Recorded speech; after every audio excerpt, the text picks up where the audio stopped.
Welcome to the Wish I'd Known Then podcast, where we focus on how authors found success, looking at strategies that have taken them to the top of the bestseller charts, as well as what they've learned from their mistakes.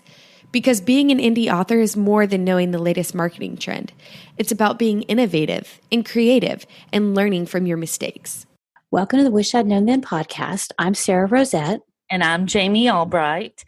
And this week on the show we have Becca Syme. Yes, and it's so good. One of our favorite people. Yes. Becca's really the reason we have this podcast. Yeah. Or we had thought we wanted one, but she really helped us kind of hone in on what we wanted to do and helped us with the name. And So Becca was on, or we talked to Becca today, and we talked about 2020 and how we should, how to move forward out of 2020 into 2021 and, lessons she's learned in 2020.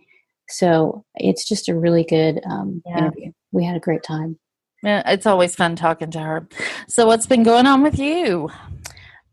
This week I have been doing more stuff for the direct sales, and that is just really going great, actually, which I'm so happy it's set up. We may have to do a whole episode on that. I think so. And it's the audiobook. People are buying the audiobook directly from me. So if you have a book that comes out and it's not on Audible yet, you have a little window of opportunity to say to your people, hey, if you want to get this, you can get it from me.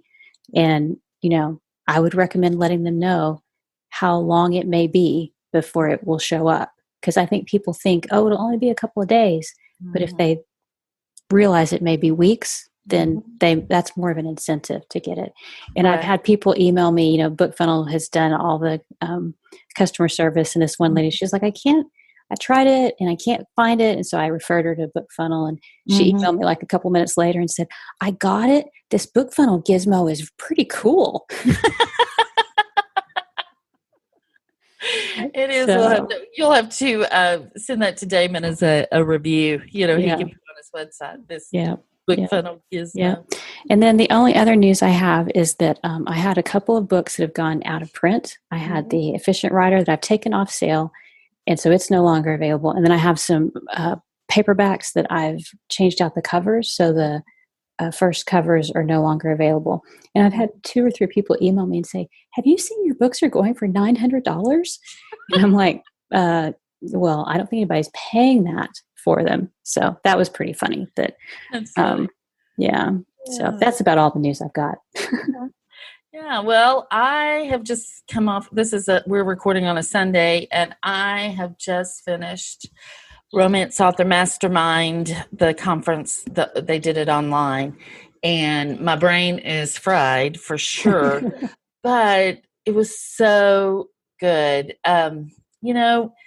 Skywarm puts this on, and she has help from Becca, and it's just such a great conference and what I love the most about it, it's all women, and like Sky said, men are welcome to come to the conference, but it will always be women given the information because we know what we're talking about, and there are some really brilliant women doing some amazing things in the indie publishing world right now, and it just was inspiring. It's always inspiring, but it was particularly inspiring, if nothing else, just the work they did to make sure it was online, and it really went off without a hitch. And can you imagine, the stress that would be, 400 people were trying to log on and, over 400. Yeah. Yeah. That was one of my questions was, how was it different being online? Did y'all have like breakout groups and stuff? There were. So the sessions, a lot of them were recorded, and the keynote speakers were recorded. So, but there was a schedule, and pretty much everybody followed the schedule. I think that, I'm sure there were people that, in fact, I listened to one out of order, and but for the most part, because after each recorded session, the presenter was in Zoom for Q&A. Oh, nice. Which was awesome. And then there was a moderator who asked the questions. And then there were round tables, breakout session kind of things. And they did that all in Zoom. And so they had all the breakout rooms, and you just clicked on the breakout room box and you went to the number that you wanted and clicked on it. And it was amazing. It was just so good. And you could ask questions. There were, and it was great. It was that's really cool. So it was like the online combined with you weren't just watching a screen. You could interact. It was interactive. So, yeah, you could interact. And I think too, one thing I walked away with was, several people presented that just phenomenal achievement, and through tons of hard work. And these are authors you don't know in romance, you don't necessarily know their name. They're not one of the big name people, but they are killing it, doing the work, not doing anything flashy, screwing up, fixing the mistakes, and then continuing on. And I just think that's inspiring. Great. Yeah, that is very inspiring. Yeah. And there, of course, when you come away with you leave that, you come away with this huge list of things. But right. So tell us what your top couple of takeaways are. The big two takeaways are audiobooks.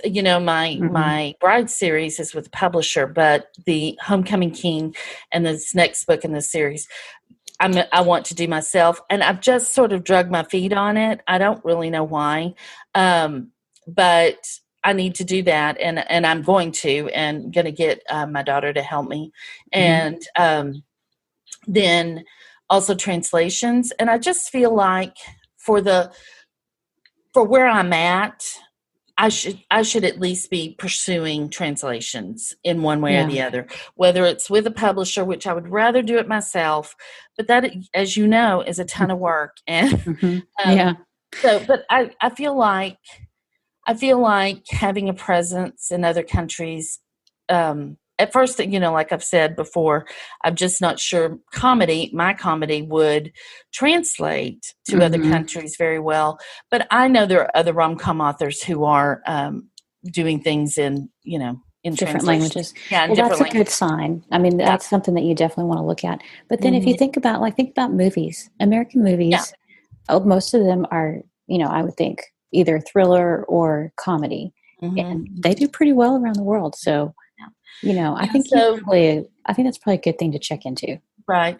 And then, of course, I've said this too, that I'm going to get all my books, go through Ingram and make my paperbacks wide. And Sarah Rosette is going to help me with that. I will be your consultant. So, that was it. But it was just great. It was sad. I was really pretty sad on Thursday when it started, Thursday night. I hate to say you were disappointed, right? That you weren't able to go in person. To it because we couldn't be in person, but really it was better than I could have ever imagined that it would be. So, and so it was fun because you could, during the breakouts, you could see people and you could, in the chat, say hi to, people you knew. So that was fun. But I did want to tell you that I got a Facebook, somebody recommended our podcast in Facebook group and said she was in the middle of binging it. And I, messaged, said, "Oh, I hope you love it. Thank you," and everything. And then she said, "Oh, I really have loved it. And the baby drama really had me on pins and needles. The baby watch." Oh my goodness. And it's a perfect example of having a thread that runs through, for because weeks. And we had no idea how it was going to turn out when the baby was going to arrive. Oh, so that's so fun. Anyway, that was fun. Yeah. But I guess we can get to the podcast because Becca's got way more good stuff to say. Yes, we have lots of good information from her. And she talks to us about some special projects like vinyl. I'll just give a little hint about that. So anyway, so stay tuned and listen to that if you like. All right. Today we have Becca Syme with us. So let me read your bio and then we'll get right to the questions. Becca Syme holds a master's degree in transformational leadership and has been a successful coach, primarily utilizing Gallup's Clifton Strengths Assessment for almost 15 years. She's coached over 4,000 individual authors and creatives through her Write Better, Faster, and Strengths for Writers classes. Becca is the host of the YouTube Quitcast channel and a mystery author. She lives with her wine-drinking cat in the mountains of Montana. Okay, so the wine-drinking cat threw me just a little bit there. Yeah. I think there's a story there. Yeah. And also, since it's been a year, we're almost at 5,000. We're just over 4,800 people coached or unique individual authors coached. That's fantastic. Awesome. That is great. So give us an update in your writing career. Well, apart from, the pandemic, which that little old thing. Yeah. That little old thing. Weirdly, like I actually put out several books in 2020, which I had to sort of think about when I saw that question. I was like, oh my gosh, I put books out because I feel like I have amnesia. Like I have 2020 amnesia. Yeah. And so I put out a couple of fiction books, a nonfiction book, and then I have another nonfiction book in the works. And so 2020 has been fairly busy for me. Yeah, it sounds like it. Wow. We could all be so lucky to have 2020 amnesia. I know, right? I think we will. I think we will at some point. Yeah. Yeah, I'm looking forward to that. So speaking of 2020, your newest book for writers is called Dear Writer, It's 2020, which is a great title. Yeah. What are you seeing in the author community as we try and handle all this craziness of this year? Well, what's interesting is this book originally had a different title. It's mostly the same concept. And I address this in kind of the first chapter and say, like, there's been kind of a crisis that's been coming for a while and we've felt it.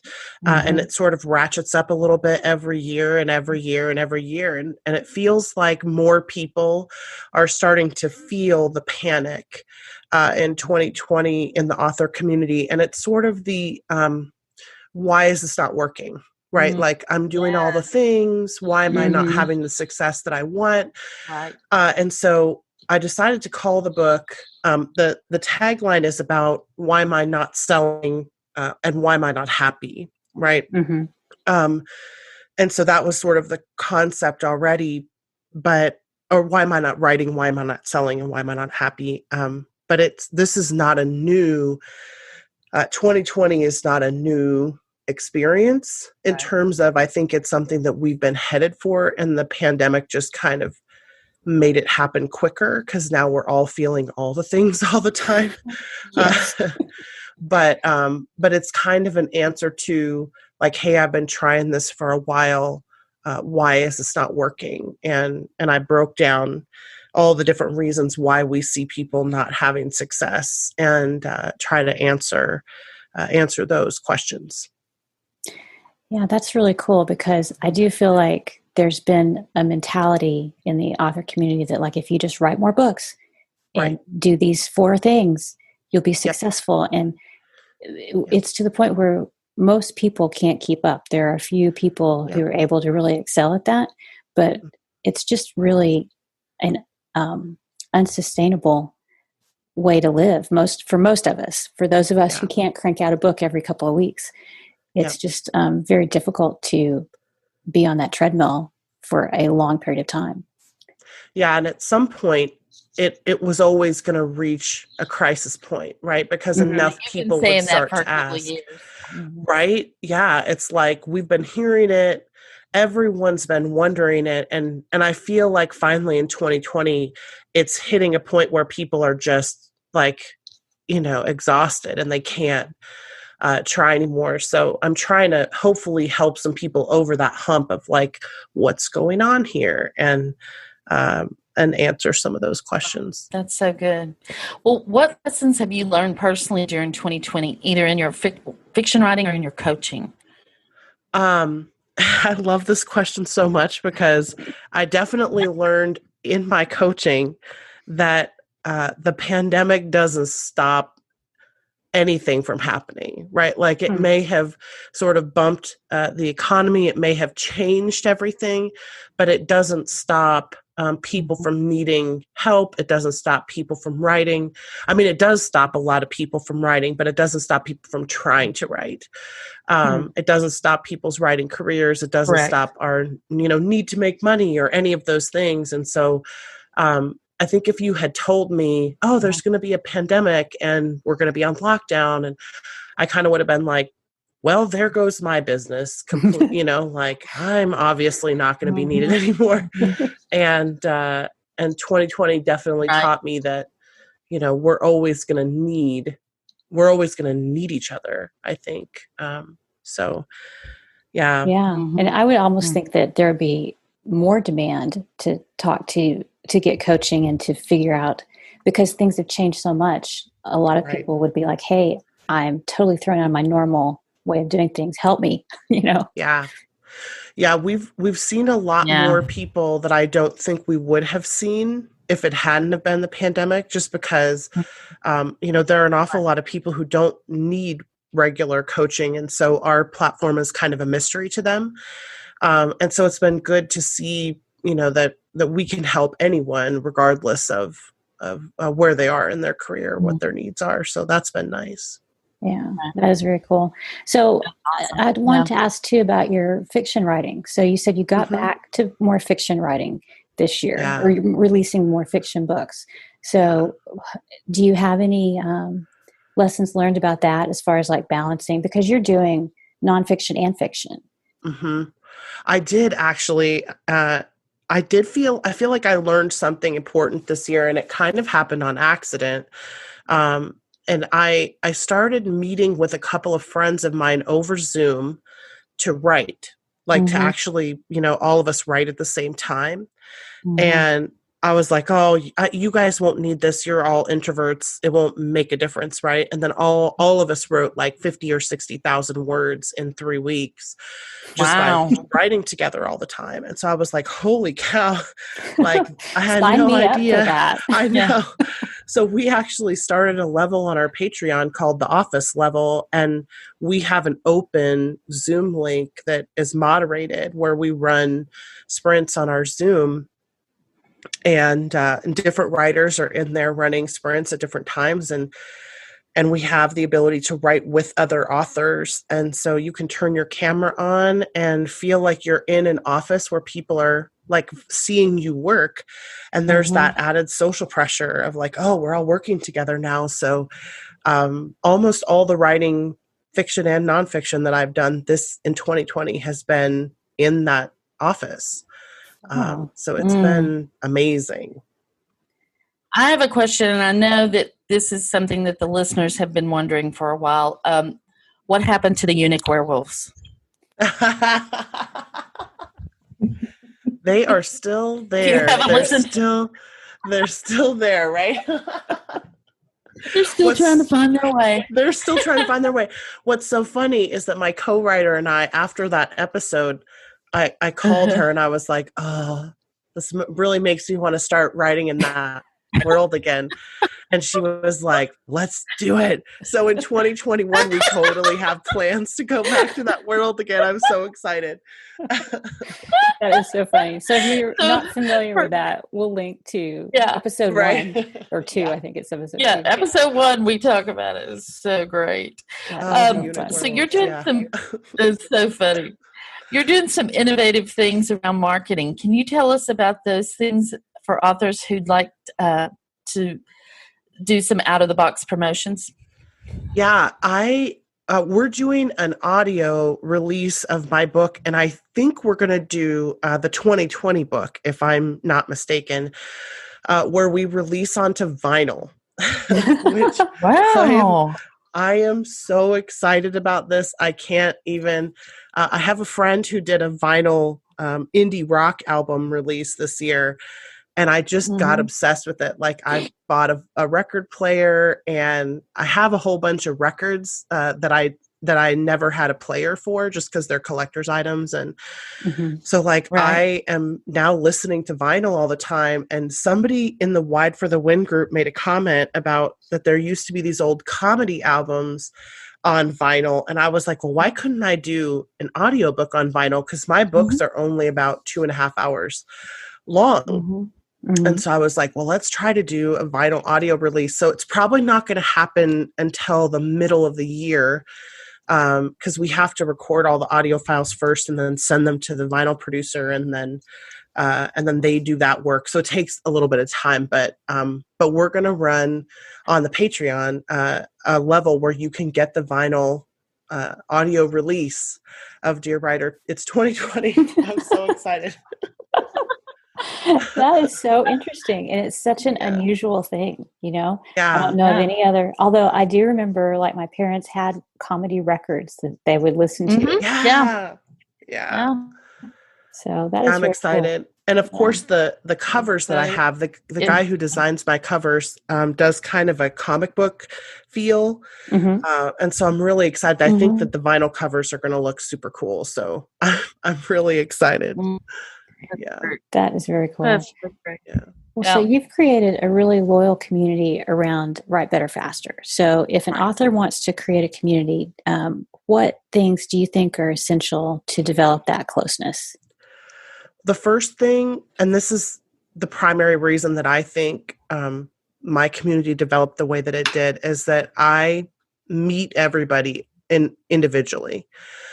So I care about the people in my community, and I meet them on an individual level. And so we have sort of a special, unique experience in the Write Better Faster community, specifically because I'm super extroverted.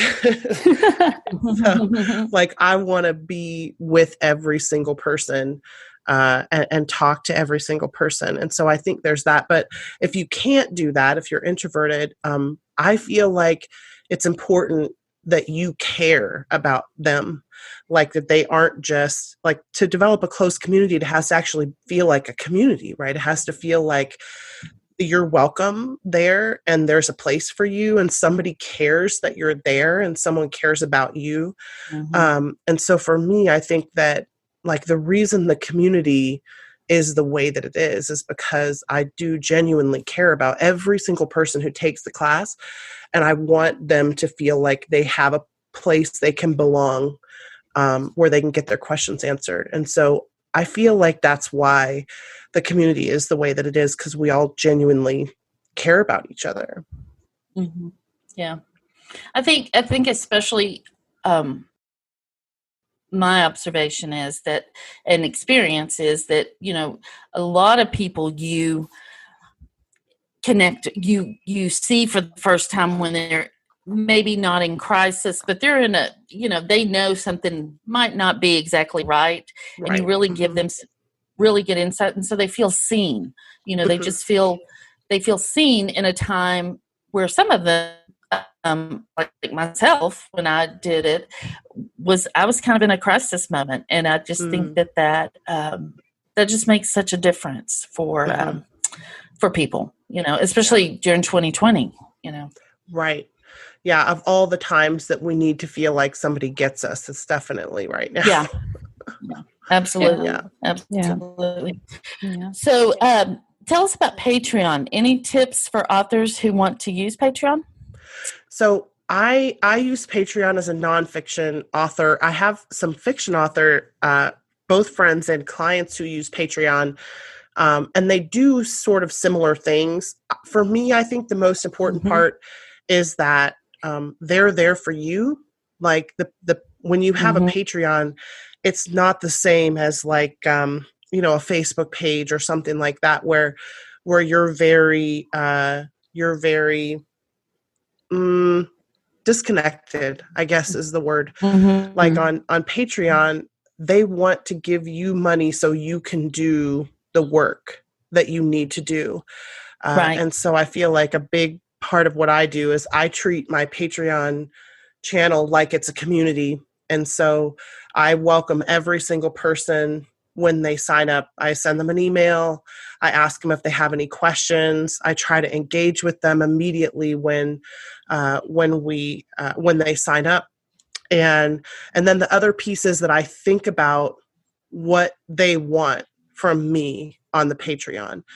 So like the fiction authors that I see who do this really well, they think about like, why would a person sign up to pay money to an author to help support their career? Like, what would they want to be a part of in that community? What would they want from the author? And so I feel like putting yourself in the shoes of the people who are going to support you is important.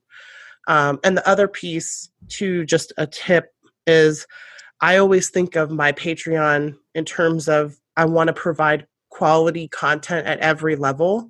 So even the people who follow me for free, like, they get quality content.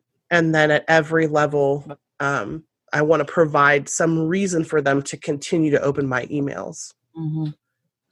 Yeah, I think that's really a really good point of view to think about, because, and especially for fiction writers, because you have to figure out what, and maybe it's just your time and your access to you for a fiction writer, because I was like, well, I can't crank out a short story because it takes me almost just as long to write a short story as it does to write, a third of a book. So that would not be realistic for me. But maybe it's just your access to you and to questions and behind the scenes stuff. So interesting. Yeah. I feel like the live touch is what Patreon does better. Because you can have like a Discord channel that's connected to your Patreon channels. And I know people who, like, for me personally, that's part of where we do our one-on-one experiences. And so, like, part of the reason we spend so much time on the Patreon is because I give my time to the people there in return for them being present, right? And so that's definitely, I had to evaluate how much time can I afford to spend, and that's why you'll see a lot of tips on Patreon, like start low. Don't put a whole bunch of levels up first. Like, I think we started with 2, and now we have 16. And so, I mean, and we do a ton. Like, I hired a staff person to manage the Patreon, because it got to be so much. And we have, 320 some people, who are on there. And so it's definitely, like, I see it as my primary way of connecting with the people who want content from me. Right. Yeah, that is great. Yeah. That's great. Well, we have a group, and we said we were going to talk to you, and we had a couple of questions from the group that we wanted to ask, and they wanted to pass along these to you. So Shelley asked for your tips on finding an editor for your genre. She's specifically asking for paranormal cozy. So I think she means, like, how do you narrow it down to finding someone I think that you would work really well with for your genre? So I always go to the books that I like to read and look at who edited those books, because you can usually tell. From most authors will list those people somewhere in their book. And so that's the first place that I would go, is to people that are editing things that you like reading. And beyond that, I would definitely go to Reedsy. Like, I think they do a good job of aggregating people on Reedsy, and then that's work that you don't have to do. But I would first check the books that you like reading. Yeah, and usually indie authors will put that like on the copyright page at the bottom or somewhere around there, either on the next page or something like that. Because I didn't know that when I started. I didn't know you could look and find that. So yeah, that's where I put mine anyway. Me too. Yeah. And then Melissa asked, what should beginning authors quit before they start? I'm sure the answer is specific for the individual, but are there any items that new authors should put on the back burner until they're more established? Oh, that's a great question. Very good. Yes, that is fantastic, because I actually think that almost all forms of marketing and promotion need to wait until you have a mature platform. Like, I would not spend a lot of time doing social media marketing or running ads if I don't have a couple of series that could make money for me, unless I don't care if I make money right now. And I'm primarily doing it as a learning experience.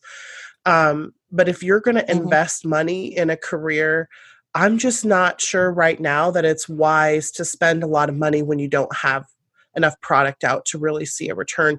And for me, that's about the strategic use of the dollar, right? Like if I spend $1 on advertising and I can potentially only make $3 back from one book, that same dollar, if I wait and spend it when I could make $25 back or even $15 back, is a better investment for me. And that's just thinking like an investor. So yeah. Very good. Yeah, that is very true. And it's a very good question, because there is so much when you first start out that you've got to sort out what should wait, basically. So, So I have one more. I have one more of what to quit doing. New authors. Quit clicking on ads that are telling you that they can make you a bunch of money in indie publishing. Yes. Like, just stop. And again, it's not that there aren't people out there who are running ads who are doing well, but when you're brand new, it's so dangerous to fall prey. Like you are the prey of people who are, who don't care about you and who are only interested in making money off of you. Right. So I would go to places that you trust. Correct. Instead of finding like an advertiser who is specifically, hooking you in. And I can't tell you the number of like schools and academies and et cetera that I see coming up now who are like, oh, we make so many of the top bestsellers. And I'm like, well, I've never heard of you or any of your clients. And so that's not a good sign. Exactly. And because you're not saying don't take classes or don't get information, but there's really good quality information from people who are making money with their fiction or nonfiction and who have established a trusted brand in the community. And those are the people those are the people you look for. There's so much information out on podcast and blog posts. So much free stuff. It's all free. Yes. Most of it you don't have to pay to receive good information. Exactly. So yeah. Well, you love to question the premise. So as we head into 2021, what should we question? Well, the first thing is that 2020 is not over. I'm so sorry. Sadly. We're just kind of pretending it is. I know. Like that amnesia that we all want to have is not going to set in magically on January 1st. And it probably won't even set in for quite a while. Like and this is beyond anything that has to do with any of the political or socioeconomic or anything that's happening in the world at large right now. This is also about just the general sort of zeitgeist, right? It's the general feeling. That feeling is not going to go away magically when we turn over the year. And interestingly, one of the things we decided to do just to make that statement really poignant was I don't think we're going to release the 2020 book in 2020. I think we're going to wait until 2021 to release it. And that was sort of intentional because the feeling of 2020, and I'm using air quotes, is not going to go away. And it's probably going to haunt some of us for longer than we would like. Right. And so there's every reason to be hopeful. I'm happy to spread hope. But we also want to be as realistic as possible and remind ourselves that like we're still going to have to be resilient. We're still going to have to accept things we don't want to accept and be, calm and carry on, etc. Right. So, yeah. Like almost like a 2020 hangover that lasts. Yes. Because even when things begin to go back to normal, which we still don't know when that will be, there's still going to be this residual, I don't want to say PTSD because that's, I don't want to use that term, but that kind of, we've been traumatized in a lot of ways, and a lot of people much worse than I have. And I just think that hangs on. I mean, we saw it in the Depression, the people who lived through the Depression, they kept habits that they formed in that really terrible, stressful time throughout their life, really, because they just couldn't let go of some stuff. So I think that we really have to prepare ourselves, and that way we're not disappointed. That's not to be naysayers, but just so we're not disappointed, and then we can handle it better, possibly. Yeah, like if I could say what's at the core of this issue that I write about in the 2020 book, it's unrealistic expectations, right? Like that's essentially the reason that I had to write this book. And really, it's why I had to write the Quit book, even the first book, It's that we have been believing a set of unrealistic expectations that are causing us to make decisions that then cause pain, right? Or cause cognitive dissonance for us. And we need to release the unrealistic expectations and let what's going to happen instead of like constantly glitching and getting caught in this, but I was supposed to sell, but this didn't sell, but why isn't this working? But they said it would work, but this program, but this class, but this person, whatever, we get caught in that loop. And then we spiral out. And really my goal is to say, like, let's just release our expectations and see what happens and try to practice some resilience. That's my goal. Yeah. Yeah. Very good. Yeah. Any thoughts on what's coming in 2021 as far as trends in publishing? Well, good God, I hope it's vinyl. I am sure it will be. Everybody get your turntables. I know. Wouldn't that be amazing? Like, I really am like, I'm so in love with vinyl right now. It's crazy. Like I'm actually, and did you know too, that they still have like all vinyl record stores? I mean, you can't go in them right now, but, but once they're we like can a little again. niche. Yeah. I'm gonna get me a record player so I can listen and also play my Partridge Family records. Yes. I still have those. Yeah. Like we're gonna have a party, and I'm really excited for this too, because I'm a big fan, like I'm an extrovert. I'm a big fan of things like parties and launches and whatever. And I'm like, we're going to take pictures and videos of us with our record players and our other records. I'm really excited. So yes, I do hope that vinyl makes a comeback, because what I'd love to do is to release all of the Quit books onto vinyl, because they're fairly short. Like they're only a couple hours of read time long. And that would be my dream, would be if vinyl would make a comeback. But I feel like, there's this pay to play is kind of here to stay. It feels like, that trend, I don't think that's going anywhere. I think the trend of free and organic is really, really hard to come by right now. And so being conscious of, as we start to be more and more established in indie publishing, that means that, the same thing that happened to traditional publishing when it started will happen with indie, which means that all the rules will solidify,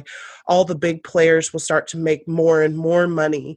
So I don't think that we're going to see anything different in indie than we saw in trad, 100 and some years ago. So, so just being conscious of the fact that, like, how we hold expectations about selling and what should sell and what will sell is really important, and to release those as quickly as we can when we don't sell. Yeah. I think, just to be completely honest, Romance Author Mastermind was this past weekend, and I was talking to some friends about just things we heard and learned and stuff. And what I've realized is that my, air quotes, ambition exceeds the amount of books I have and the capacity I have to write fast. Right. And so and that frustrates me. Like I get upset, I get depressed, I get, whatever, because I can't produce, or I don't have enough backlist to support the ambition that I have. And, so I think what you're saying is, so substitute expectations for ambition, because really it's a little bit the same. Yeah. So, well, and just to remember that you will, right? Yeah, like just because you don't have it now doesn't mean you won't. Right. And I think that's where we get caught, right? We get caught in the moment, and we get caught in the present, and we forget that like there's a whole future ahead of us. In fact, one of the things we do the most regularly in coaching appointments when people start to get worried about not producing fast enough is we think about like how many books could you potentially still produce over your lifetime? Like how many books are still to come? How many decades of career do you have in front of you? Just so that we loosen the grip of this sort of cult of speed that it has on us, because we get so caught up in the moment and we forget that like this is a long game. We're going to have a long career. You have hundreds of books in front of you. Like don't get caught up in today. Right. Yeah. Right. And a lot of times that grip, it's so counterintuitive, because it slows down the process for me even more. It makes it hard for me to focus, hard for me to think. So Yeah, we just had, Jami and I just recorded a podcast about what we've learned in 2020. And that, I don't remember if it was that day or a couple of days before, I just released a book, and it was my 30th book. And I looked back and I figured out that from the time I went indie until that book came out, I'd released 2.5 books a year. And so adding that with my traditional books, came up with 30. And so it's like when we get in the daily and we're so worried about getting this one book finished, right? It's easy to forget to take that long view.